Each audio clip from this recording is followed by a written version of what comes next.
ఆంధ్ర రాజధాని అమరావతి రెడీ అవుతోంది.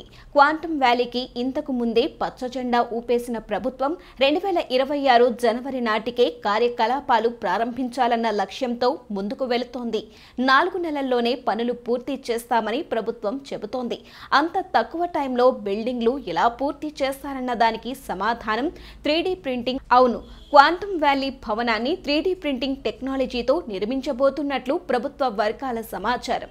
National quantum mission కు అనుసంధానంగా ఇండియాలోని మొదటి క్వాంటమ్ను కంప్యూటర్ అమరావతిలో రాబోతోంది. ఇప్పటికే అమరావతిలో 50 ఎకరాల స్థలాన్ని కూడా కేటాయించారు. సిలికాన్ వ్యాలీ తరహాలో ఈ క్వాంటమ్ వ్యాలీని అభివృద్ధి చేస్తారు. IBM, TCS, IIT Madras, L&T వంటి సంస్థలు ఈ ప్రాజెక్టులో భాగం కాబోతున్నాయి.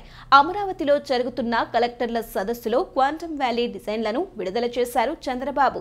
IIT మద్రాస్ రూపొందించిన ఈ డిజైన్లకు ఆమోదం తెలిపారు. ఓ భవనాన్ని కేవలం 120 రోజుల్లో సిద్ధం చేయనున్నట్లు సమాచారం. 12 నెలల్లో భారతదేశంలోనే అతిపెద్ద క్వాంటమ్ టెస్ట్ బెడ్ ను ఏర్పాటు చేయడం. జనవరి 2026 నాటికి IBM క్వాంటమ్ సిస్టమ్ 2ను, జనవరి 2027 నాటికి క్వాంటమ్ సిస్టమ్ 3+ ను అందుబాటులోకి తీసుకురావడం. 1000 కోట్ల స్టార్టప్ నిధిని ఏర్పాటు చేసి 2030 నాటికి 100 స్టార్టప్లను ప్రోత్సహించడం.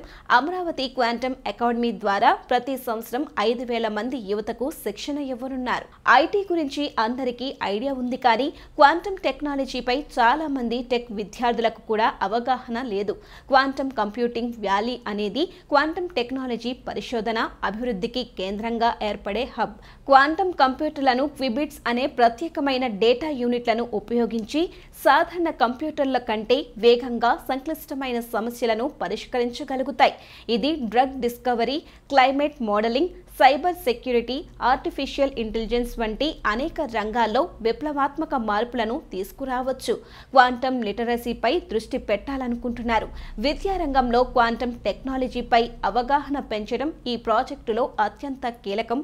పాఠశాలలు, కళాశాలల్లో క్వాంటమ్ గురించి అవగాహన కల్పించాలి. విశ్వవిద్యాలయాలు క్వాంటమ్ టెక్నాలజీపై ప్రత్యేక కోర్సులను ప్రారంభించాలని నిర్ణయించారు.